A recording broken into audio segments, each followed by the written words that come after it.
اللہ تعالیٰ نے ابراہیم علیہ السلام کو جو دو بیٹے دیے تھے، اسحاق اور اسماعیل. اسماعیل علیہ السلام مکہ میں آباد ہوئے اور اسحاق علیہ السلام فلسطین میں، بیت المقدس پھر بعد میں آباد ہوا، شام میں، ارض شام.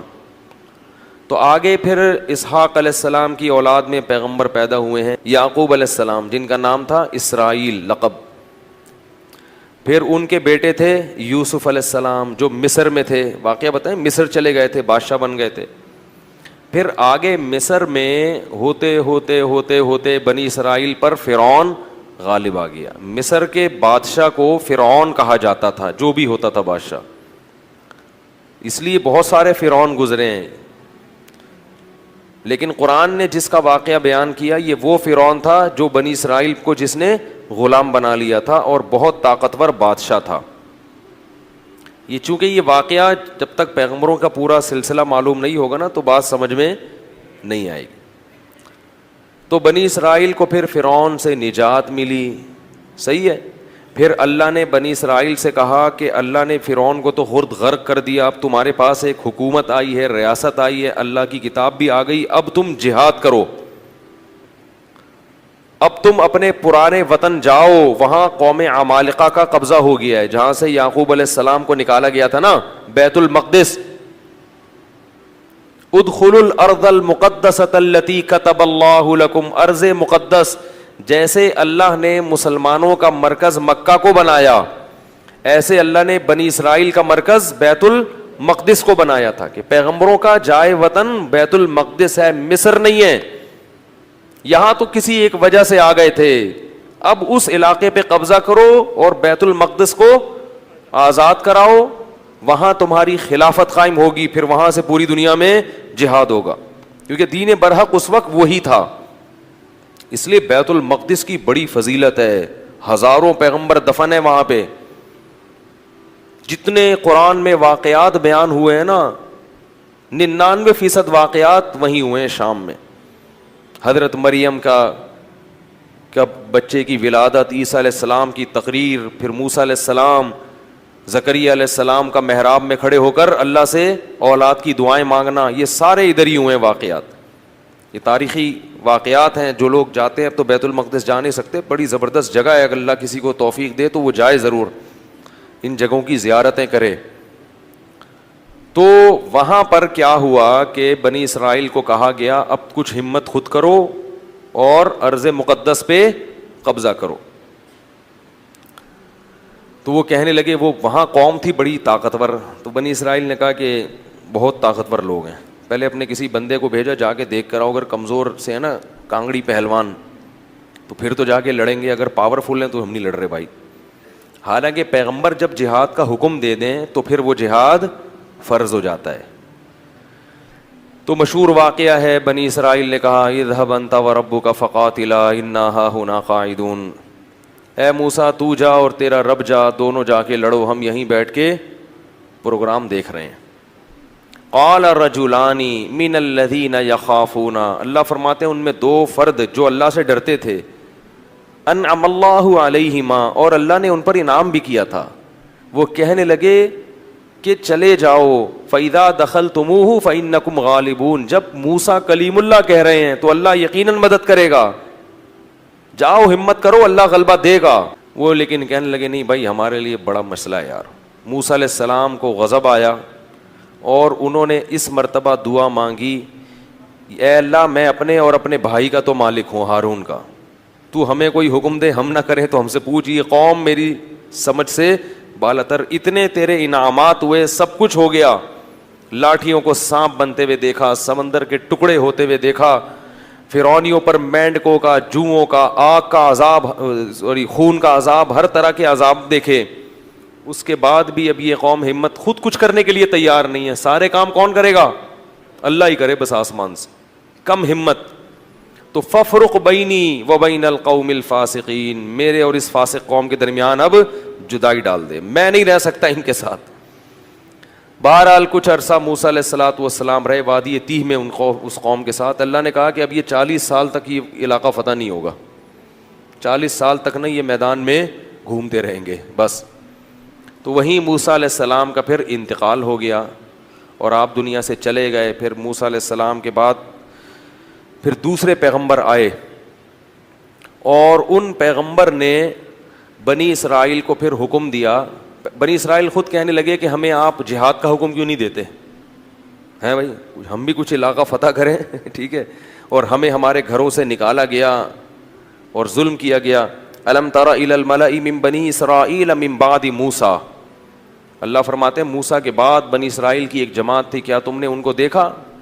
تو اس وقت کے نبی نے ان سے کہا کہ تم سے امید یہ ہے کہ جب تم پر جہاد فرض ہوگا تو تم لڑو گے نہیں, خالی پیلی کی باتیں پھینک رہے ہو.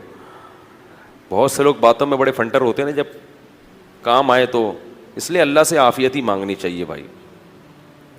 تو انہوں نے کہا نہیں ہم لڑیں گے. تو پھر جب ان پر جہاد فرض ہو گیا, نبی نے, اللہ نے ایک انہی میں سے کسی ایک کو کمانڈر بنایا جس کا نام تھا طالوت. طالوت کو کمانڈر بنایا تو وہ کہنے لگے کہ اب چونکہ لڑنا نہیں تھا نا, بہانے تراشنے لگے, تو کہنے لگے یہ والا کمانڈر ہمیں قبول نہیں ہے, جہاد کے لیے تو ہم تیار ہیں مگر یہ والا کمانڈر نہیں چلے گا کیونکہ یہ غریب ہے. دولت مند آدمی کو ہمیشہ غریب آدمی کی اتباع سے عار محسوس ہوتی ہے. تو طالوت جو تھے نا وہ غریب تھے اور ان کو پیغمبر نے کیا بنا دیا؟ کمانڈر, اور کہا کہ یہ میں نے اللہ کے حکم سے بنایا ہے لہذا مانو. کہنے لگے انا یکون لہ الملک علینا, یہ کہاں سے امیر ہو گیا بھائی؟ نحن احق بالملک منہ, ہم زیادہ حقدار ہیں, ہم میں سے کسی کو بناؤ, ہم میں جو ہے نا بڑے بڑے قوم کے سردار. تو نبی نے کہا کہ نہیں, یہ سلیکشن اللہ کی طرف سے ہے. اور ان کے برحق ہونے کی ایک علامت یہ بھی ہے کہ حضرت موسیٰ اور ہارون علیہ السلام کی کچھ یادگاریں, کچھ تبرکات, جو ان کی کچھ اشیاء تھیں. بنی اسرائیل کیا کرتے تھے کہ جب بھی کہیں جہاد میں جاتے تھے تو حضرت موسیٰ علیہ السلام کی لاٹھی اور اس طرح کی کچھ چیزیں جو ان کے پاس رہ گئی تھی نا, وہ لے کے جاتے تھے تو اللہ ان کو فتح عطا فرماتا تھا, اس کی برکت تھی. کیونکہ وہ ظاہر ہے متبرک لاٹھی تھی نا حضرت موسیٰ علیہ السلام, اب اس سے سانپ تو نہیں بنتا تھا, لیکن ہارون علیہ السلام اور موسیٰ علیہ السلام کی اس طرح کی چیزوں کو تبرک کے طور پر وہ استعمال کرتے تھے اور اللہ کی مدد شامل حال ہو جاتی تھی. تو بنی اسرائیل کو طالوت نے پھر انہوں نے جو ہے نا وہ تابوت آیا جس میں وہ تھی, تو فرشتے اس کو لے کر آئے, تو ان کو اطمینان ہو گیا کہ اب اللہ کی مدد یقیناً ہوگی, تو میدان جنگ میں اس کو لے کے جاؤ ساتھ. قرآن میں آتا ہے کہ جب حضرت طالوت علیہ السلام لشکر لے کے نکلے ہیں تو انہوں نے اپنی قوم سے کہا کہ دیکھو لڑائی کیونکہ بہت سخت ہے, دشمن بہت طاقتور ہے اور ہم ہیں کمزور, تو اللہ تمہیں پہلے آزمائے گا, یعنی اللہ کی مدد کے لیے جنگ میں فتح نہیں ہو سکتی. تو اسباب میں تو ہم کمزور ہیں, اللہ تمہیں امتحان کرے گا کہ تم میں تقویٰ ہے یا نہیں ہے. اس امتحان میں کامیاب ہو گئے تو جو کامیاب ہوں گے ان کو تو فتح ملے گی, اور جو اس امتحان میں کامیاب نہیں ہوئے وہ کیا کھائیں گے؟ شکست کھا کے بھاگ جائیں گے, وہ لڑنے کی طاقت نہیں رہے گی. اور وہ امتحان یہ ہے کہ تمہیں پیاس لگے گی مگر نہر میں سے کسی نے پانی, بولو بھائی, نہیں پینا. پیاس لگے گی, یہ پیاس بعد میں ختم ہو جائے گی, مگر اس وقت اللہ نے امتحان لیا ہے کہ ایک آدھ چلو پینے کی اجازت ہے, پیٹ بھر کے پانی پینے کی اجازت نہیں ہے. اس میں کامیاب ہو گئے تو لڑنے کی طاقت بھی اللہ دے دے گا تمہیں. قرآن کہتا ہے جب وہ نہر پار کی ہے نا, فشربوا منہ الا قلیلا منہم, تھوڑے سے لوگ تھے جنہوں نے پانی نہیں پیا, پوری قوم نے پی لیا. اتنی اللہ نے نشانیاں دکھائیں, سب کچھ کیا, مگر پھر بھی کیا کر رہے ہیں؟ پیٹ بھر بھر کے کہہ رہے ہیں دیکھا جائے گا یار, دیکھا جائے گا یار. اس کا نقصان کیا ہوا, اس گناہ کی نحوست کیا ہوئی کہ جب سامنے طاقتور لشکر دیکھا اور اس کا کمانڈر تھا جالوت, جو بڑا پہلوان جالوت تھا جیم کے ساتھ, بہت طاقتور, بہت پہلوان, اس کو دیکھا, اڑے بھائی اس کا قد دیکھو, اس کی باڈی دیکھو, ہے بھائی لگ رہا ہے کسی جم سے آ رہی ہے. اور یہ لوگ دیکھو اتنا بڑا لشکر. تو جنہوں نے پانی پیا تھا نا وہ کہنے لگے لا طاقت لنا اليوم بجالوت وجنودی, آج ہمارے پاس طاقت نہیں ہے جالوت اور اس کے لشکر سے لڑنے کی, یہ نہیں ہو سکتا بھائی. اس سے پتہ چلتا ہے گناہ کرنے سے ہمتیں پست ہو جاتی ہیں. اللہ کی نافرمانی کرنے سے کیا ہوتا ہے؟ ہمتیں پست، کچھ بھی نہیں کر سکتے دنیا میں، اللہ کے لیے کچھ نہیں کر سکتے. پھر لا طاقت اليوم بجالوت وجنودی قال الذين يظنون انهم ملاقو اللہ. اللہ فرماتے وہ لوگ جن کو اللہ سے ملاقات کی امید تھی کہ ایک دن اللہ کے سامنے کھڑے ہوں گے، اس کا ہمیں بدلہ مل جائے گا، وہ کہنے لگے کہ کم من فئۃ قلیلۃ، دیکھو کتنی ہی بار ایسا ہوا ہے کہ ایک چھوٹی سی جماعت کو اللہ نے بڑی جماعت پر غلبہ دیا ہے. ہمت کرو، کیونکہ پیغمبر کے حکم پہ آئے ہیں. ہم خود سے جب آئیں گے تو دو رائے ہو سکتی ہے نا کہ بھئی صحیح کیا غلط کیا. اب تو اللہ کہہ رہا ہے تو غلط ہو ہی نہیں سکتا، اور اللہ نے ہمیں شکست دینے کے لیے تھوڑی بلایا ہے، تو اللہ غلبہ دے گا. تو اب جب لڑائی شروع ہوئی ہے تو اتنی زبردست انہوں نے دشمن نے حملہ کیا کہ قرآن کہتا ہے کہ یہ جو تھوڑے سے لوگ میدان جنگ میں ڈٹے نا، ان کو اندازہ ہو گیا کہ ہمارے قدم یہاں ٹھہر نہیں سکتے، ہم نہیں ٹھہر سکتے. تو اب اللہ سے دعا مانگ رہے ہیں، ربنا افرغ علینا صبرا وثبت اقدامنا وانصرنا علی القوم الکافرین. کیسے عجیب الفاظ ہیں، اے اللہ ہم پر صبر کو انڈیل دے. انڈیلنا کسے کہتے ہیں؟ جیسے بالٹیاں بھر بھر کے پانی کسی کے اوپر ایک تو ہوتا ہے نا ڈالنا، یہ نہیں کہہ رہے اے اللہ ہمیں صبر کی توفیق دے دے، نا نا نا نا نا. صبر کی توفیق تو چھوٹے موٹے غموں میں ہوتی ہے، یہاں تھوڑا سا صبر نہیں چاہیے، بہت بہت مشکل ہے بھائی، لڑنا بہت مشکل ہے. وثبت اقدامنا، اور ہمارے قدموں کو یہاں پر جما دے، یہاں پہ اکھڑنے نہ پائیں، ہم تجھ سے دعا مانگتے ہیں.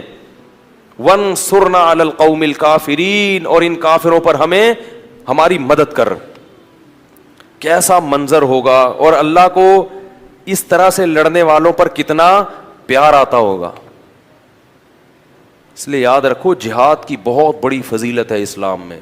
جہاد معمولی عبادت، جو بھی اپنے ملک کے لیے، اپنے دین اور مذہب کے لیے، اسلام کے لیے لڑتے ہیں، ملک کے لیے لڑنا اسلام ہی کے لیے لڑنا ہے. تو وہ کیا کہنے لگے، اے اللہ تو ہمیں قدم یہاں پہ جما دے اور ہم پہ صبر کو انڈیل دے. اللہ کی مدد آئی، وہ تھوڑے سے، کیونکہ اللہ نے اپنے دین کو باقی رکھنا ہے، یہ بھی ختم ہو جاتے ہیں تو بنی اسرائیل تو گئی.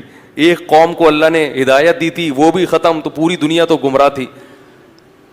تو اللہ کام ایمان والوں ہی سے لیتے ہیں. بنی اسرائیل تھے بڑے نالائق، مگر تھے تو ایمان والے تو وہی تھے نا. تو بھائی جیسے مرضی ہیں، اللہ کیا کر رہے ہیں کہ بھائی اب ایمان والے تو یہی ہیں نا، اب کافروں سے تھوڑی لوں گا کام، تو جیسے مرضی نالائق ہیں انہی میں سے نیک لوگ پیدا کروں گا.